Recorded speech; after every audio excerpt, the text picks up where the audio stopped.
Bienvenidos hermanos al Club de Lectura. Qué bueno que ya están con nosotros. Espero de que estén listos para estudiar la Biblia. Disculpen por los problemas que tuvimos, los problemas técnicos. Es que por alguna razón el celular se apagó y dejó de transmitir, pero ya estamos de vuelta. Entonces empecemos con una oración y luego vamos directamente al estudio bíblico. Jesús, gracias por permitirnos tomar este tiempo para estudiar tu palabra y para aprender. En tu nombre oramos. Amén. Amén. Buenísimo. Empecemos a estudiar la Biblia. El día de ayer empezamos el libro de Esther. Entonces, algo que les tengo que decir sobre el libro de Esther es que es la única prueba que nosotros tenemos sobre el cumplimiento de las profecías que Dios dijo sobre su pueblo para el exilio. Es que hay algunos que se preguntan si en el libro de Esther no se menciona al Mesías y tampoco se menciona la palabra Dios, ni siquiera Jehová, ni siquiera sus nombres. Entonces, ¿por qué estaría un libro ahí? ¿Qué tiene que estar haciendo ahí el libro de Esther si no menciona a Dios ni al Mesías? Ahora les explico. Dios les hizo una promesa a los israelitas, a los judíos sobre el exilio. Les dijo, no se preocupen, aquellos de ustedes que sean como los higos buenos, ustedes se recordarán de esa profecía que estudiamos en Jeremías, aquellos de ustedes que sean como los higos buenos y vayan a Babilonia y cedan ante el exilio babilónico, ustedes serán cuidados. Ustedes van a florecer. Nada les va a suceder. Entonces termina el exilio babilónico y comienza el imperio persa a dominar el mundo, el imperio medo-persa. Ahora tenemos a los persas reinando y dominando el mundo y sigue la protección divina sobre los judíos como cumplimiento de las profecías que Dios les había hecho. Ellos iban a florecer e iban a ser cuidados aún en tierras extranjeras. Esa es la importancia del libro de Esther. Es la prueba de la protección y del cumplimiento de las profecías sobre los judíos. Ahora, también es conocido por ser aquel libro que es un ejemplo perfecto sobre la providencia de Dios. La palabra providencia, a pesar de que la hemos escuchado muchas veces, y voy a decirles que, a pesar de que es conocido por todos nosotros, por el ámbito religioso, en cómo las iglesias llaman providencia, etc., a veces no comprendemos u olvidamos el verdadero significado de este. Y es que la providencia de Dios significa la soberanía demostrada a través de pequeños momentos en la historia. Y una de las mejores formas de ejemplificar la providencia de Dios es con aquellos juegos que salían en los periódicos donde aparecían bastantes puntos donde uno no entendía la imagen y los puntos tenían números 1, 2, 3, 4, 5, 6, etc. Y el juego trataba de ir uniendo los puntos sin sentido en orden numérico. Entonces uno buscaba el 1, buscaba el 2, buscaba el 3 y trazaba líneas. Y cuando uno ya había terminado de trazar todas las líneas en orden numérico, aparecía frente a nosotros una imagen, un dibujo que al principio uno no podía comprender, pero al final tomaba sentido y lo disfrutábamos. Así es la providencia de Dios trabajando en nuestras vidas. Son bastantes puntos que están puestos de forma aparentemente desordenada, pero en el plan de Dios están formando una imagen hermosa en nuestras vidas, o una imagen totalmente diferente a la que nosotros esperamos. Es que cada punto o cada suceso aislado que nosotros hemos pasado en nuestra vida, que en nuestra mente es un suceso aislado, en realidad forma parte de un plan divino en nuestra vida. Y a eso es lo que nosotros le conocemos providencia.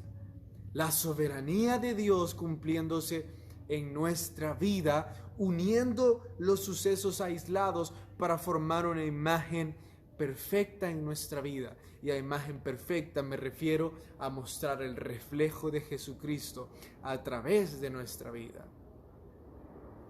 Es esa la razón por la cual Esther, en nuestra lectura de hoy, porque hoy ya vamos del 4 al 7, dice una frase que es parte de las preguntas de la guía de hoy. La frase que dice, y es especialmente en el ítem número 3, dice: si perezco, que perezca.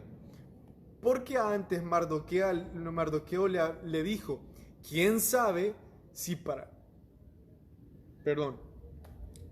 esta hora has llegado? Es que por favor, tomen en cuenta esto. Mardoqueo adoptó a Esther como su hija. O sea, Esther era una huérfana, esclava y muy pobre niña, que fue adoptada por su tío y que llegó de ser una extranjera, huérfana y pobre niña a convertirse de la noche a la mañana en la esposa del rey. Escúchenme, Esther relata todos los sucesos increíbles que tuvieron que suceder para que esa señorita llegara a ese momento. Esther es inspirada por Dios, Mardoqueo también, para decirnos: todos esos sucesos aislados no fueron coincidencia, fueron parte del plan de Dios, trazando puntos y llevándote hasta ahí para este momento, para el día en el que vas a salvar al pueblo a los judíos, para mostrar el cumplimiento de la profecía a través de tu vida. Por eso Esther dice eso: si perezco, que perezca, porque Dios ha trazado esos puntos en mi vida. Tomen nota de esto. Dios no envió a un guerrero a defender o a proteger a sus hijos. ¿Saben a quién envió Dios? Escuchen esto. Envió a una señorita hermosísima, a una mujer piadosa y llena de ayuno y oración. Y con esa mujer defendió a todo el pueblo judío de una inminente, no le estoy diciendo de una probable, le estoy diciendo de una inminente destrucción. Inminente significa algo que va a suceder, algo que no se puede evitar, porque la destrucción que había sido dicha que iba a venir sobre los judíos había sido sellada por el anillo del rey. Era un decreto publicado que solo se estaba esperando el día para cumplirse, o sea, inminente. ¿Y cómo salieron de eso los judíos? A través de una niña huérfana que por los planes de Dios y su misericordia la llevó hasta ser la esposa del rey. Ella comprendió, es la providencia de Dios. No usar a un guerrero como David, sino usar a una mujer como yo. Tenía que darles esos datos introductorios del libro de Esther. Así que ahora sí vayamos a las preguntas del club de hoy. El verso 1 dice, o la pregunta 1 dice: ¿qué significa vestirse de cilicio y de cenizas? En aquel entonces habían una especie de trapos a los que se les llamaba cilicio, que era una tela muy barata y era una tela comúnmente de color gris por lo vieja y sucia que estaba. Entonces, en sus inicios, cuando era nueva, tal vez era una tela de algodón o de cuero, pero por los años y por el deterioro y la suciedad, ahora era gris y a eso se le conocía como silicio. Según otros escritores, era un tipo de cuero sucio. Hay bastantes cosas sobre las que se dice que era el silicio, pero digamos unos trapos sucios. Y ceniza.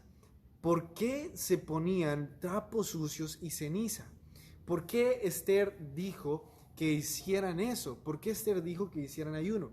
Bueno, el hecho de usar silicio y usar ceniza era una demostración pública de que había dolor o que había luto. Entonces, es lo que para nosotros en nuestros días vendría a ser una huelga pacífica. Entonces, al hacer eso ellos están haciendo una huelga, una demostración de que hay algo que les causa dolor. Ahora, en un reino como Susa, o en un reino como lo era el reino de los persas, era bastante vergonzoso ver a sus habitantes vestirse de tal forma, porque eso le diría a los extranjeros, o eso le diría a las personas que venían de visita, que esa era una ciudad llena de dolor y que sus habitantes vivían infelices. Por lo tanto, a los gobernadores que solo estaban interesados en las apariencias, eso les hacía vender una mala imagen sobre su trabajo gubernamental.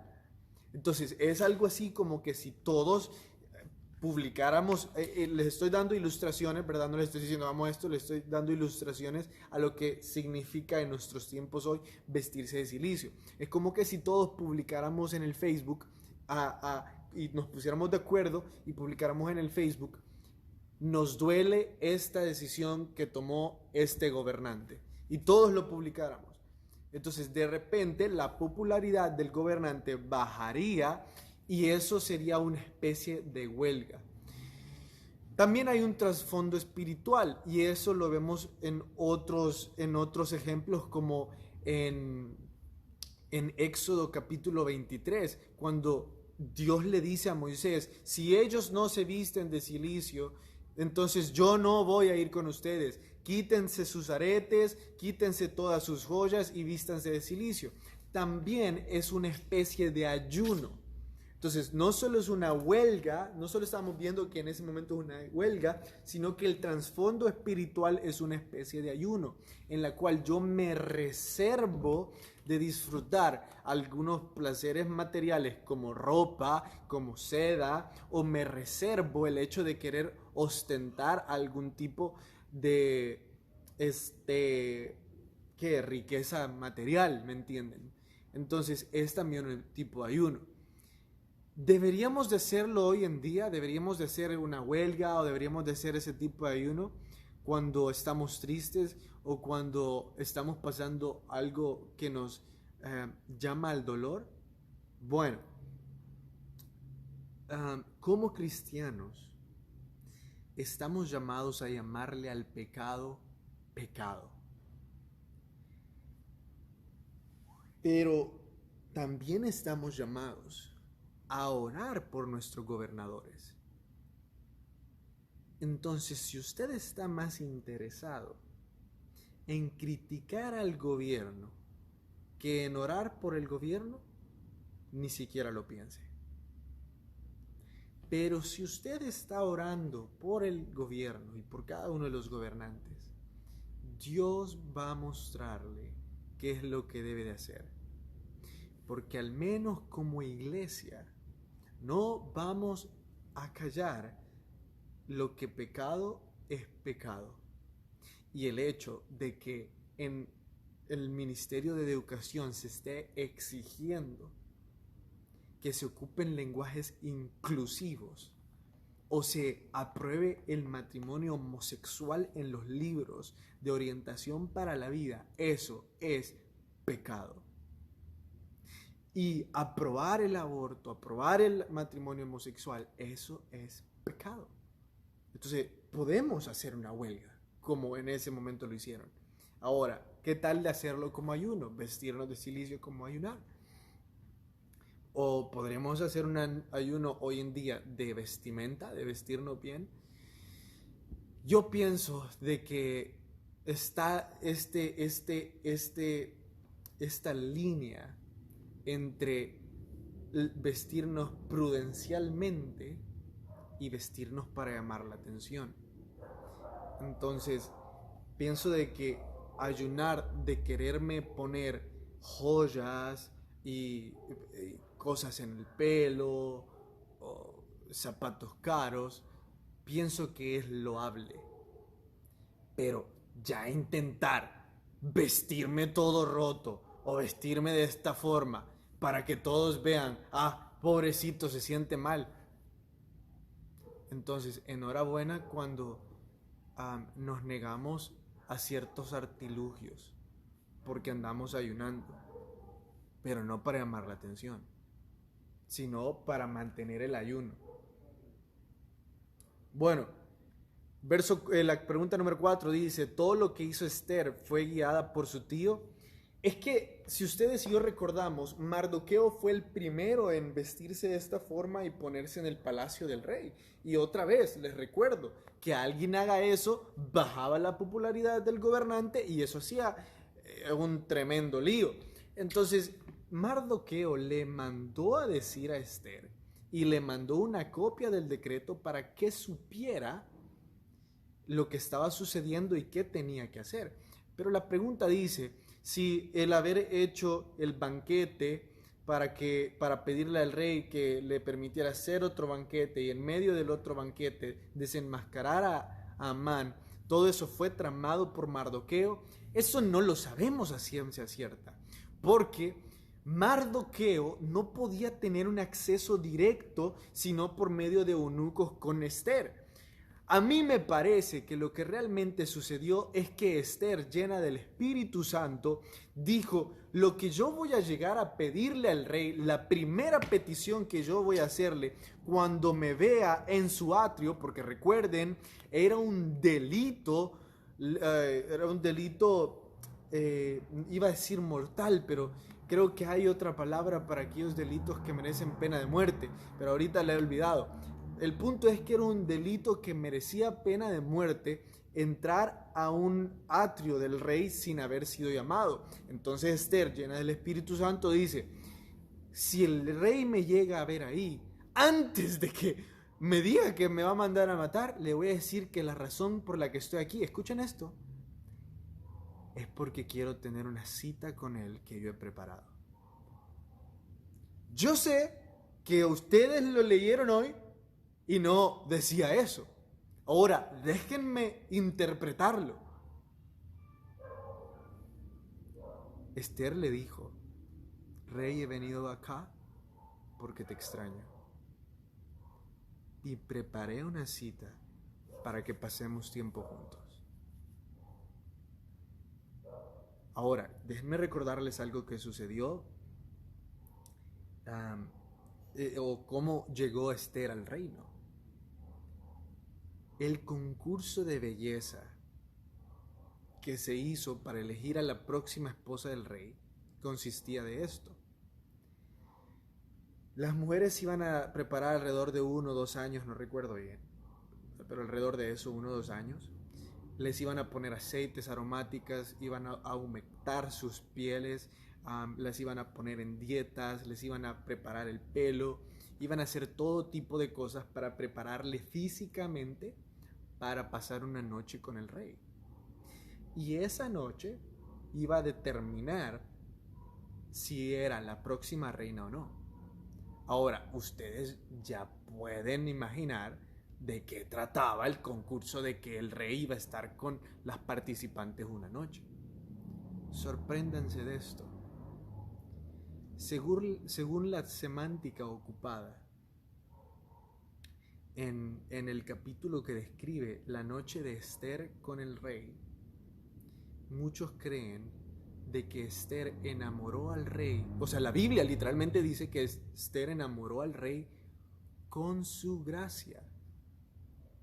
Y muchos creen que la razón por la que ella volvió con las otras doncellas, no con las otras concubinas, sino con las doncellas, doncella es una palabra que se ocupa para referirse a las vírgenes, entonces la razón por la que ella regresó con las doncellas es porque la noche que estuvo con el rey, él no la tocó, sino que con su gracia, con su forma de ser, le enamoró. Entonces, el rey estaba perdidamente enamorado de ella. Aquí está la mujer que sin mostrar un pelo, o aquí está la mujer que el rey sin haberle tocado, le había enamorado. Y le viene a decir, te extraño y he preparado una cita para nosotros. Cuéntenme, ¿qué hubieran hecho ustedes? Cuéntenme, ¿qué creen que pasó por la cabeza del rey? Sí, ya les di una presentación de qué significaba Esther para el rey. Claro, le iba a decir, ¿cómo no? Entonces se olvidó del delito y le concedió el banquete. Y después del banquete le dice el rey, me volviste a enamorar, estoy loco por vos.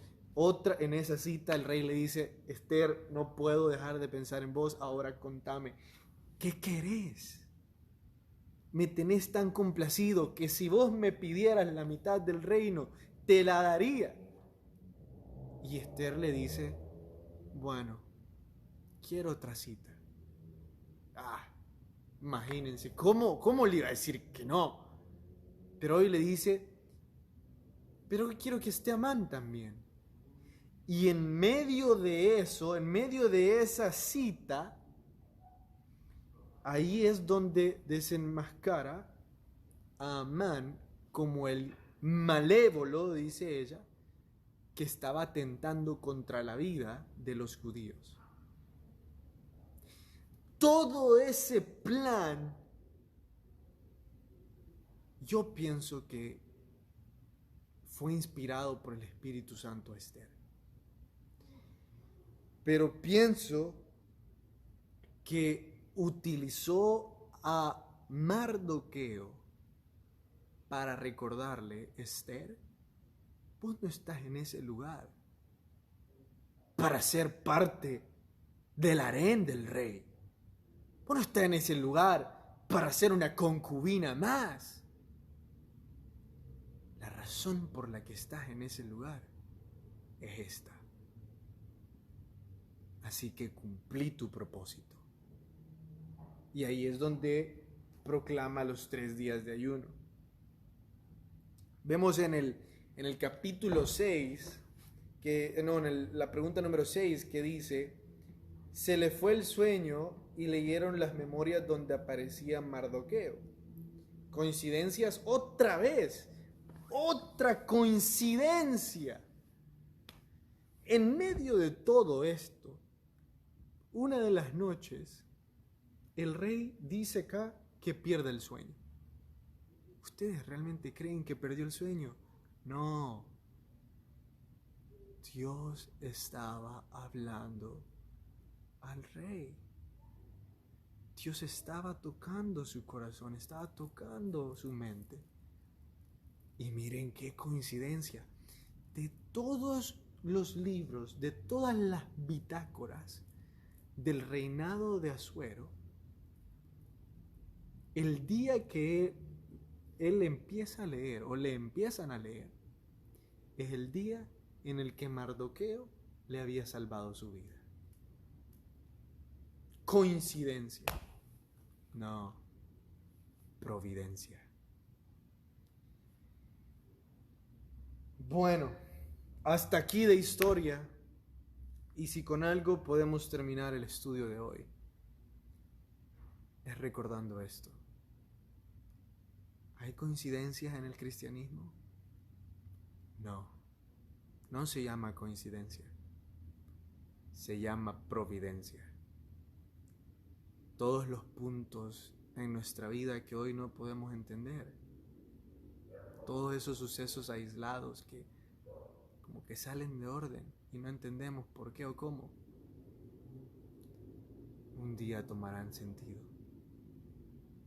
Veremos la imagen que Dios estaba trazando y le daremos gloria por lo que hizo. Hermanos, pasen una tremenda noche. Que el Señor les bendiga.